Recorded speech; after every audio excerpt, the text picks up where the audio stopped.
A young boy is seated at a table reading a Braille book. His hands explore a tactile graphic. Jack and Julie, the very tired twins. This is the school bus right here. It's a minibus. A young boy is seated at a table reading a Braille book, School for the Deaf and the Blind. Title, Raising Up with Braille. An ASL interpreter is shown in the corner throughout the video. Title, Jamie Lugo, Principal, School for the Blind. Jamie is seated at a table in front of a brick fireplace. A braillist, in my mind, takes any piece of information that's handed in a paper format that a visual learner would look at and interpret, and the braillist converts that into an accessible format. The camera scans on a page of Braille text.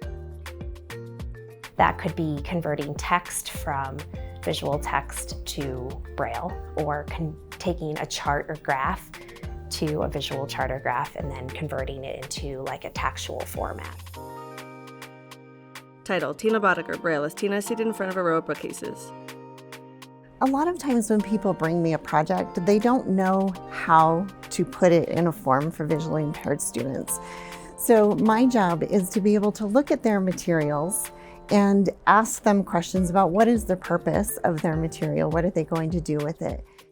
Blank tractography paper is fed into a Braille embosser. So I have many different types of Braille that I can produce for people. I can do just the standard Braille, which is either contracted or uncontracted. Embossed Braille exits an embosser. Tactile graphic software in use on a computer screen to modify a graphic. I can do a lot of graphic type Braille using specific programs like Tactile View and a Tiger embosser that would actually print an image for the students. The embossed graphic exits the embosser. A thermoform page is placed on top of the embossed graphic, generating a tactile replica. I also have machines like a thermoform that can create on a plastic type of paper that can be used over and over or washed off. An image printed on special paper is fed into the heated unit, raising the image. Another thing that we have is the Xifuse machine, and that when I run it through that machine, it creates a raised image of anything that is black on the page. The Jack and Julie book was a book developed, created, imagined by a group of elementary students over in the School for the Blind. Title, Walter, Student, School for the Blind. So we would think of details to put in the book, and we each got to have a turn thinking of something trying to think of something that would go good in our story. Photo, a tactile graphic page from the book depicts a janitor. My favorite part was when the janitor asked if they were hungry, but they just stayed fast asleep.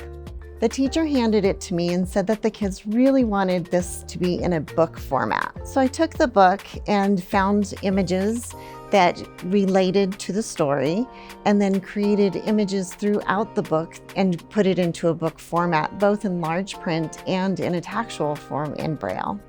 Using appropriate hand positioning, Walter appropriately tracks across the Braille. In the morning, when Jack and Julie's bus arrived at their house, they got on, but the classroom had so much fun being able to read and explore that book once it was completed. Then they were able to share it with the rest of the school, and they have placed it in the library here in the Adams building. Photo, a tactile graphic of a bus. We're trying to give the students exposure to many different forms, not just Braille. There's many things to learn in the world, and we want them to be able to experience all of them. And sometimes showing them a tactile image of something, it may be something as simple as a flower, or it may be a map, a detailed map. Being able to have the tactile experience for them is very important. Photo, a tactile graphic of two people in a boat. We may not realize that they don't understand the concept unless they are giving some kind of a cue like we are visually. One of the things that brings me so much joy and satisfaction in this role of being a Brailleist is seeing the kids really being excited about having the Braille and the tactual images under their fingertips. Sometimes They're not being given that access when they're in either public schools or other environments, and that is so important for their ability to learn in the future. Graphic. The CSDB logo appears on screen. Colorado School for the Deaf and the Blind. CSDB.org. Telephone 719-578-2100.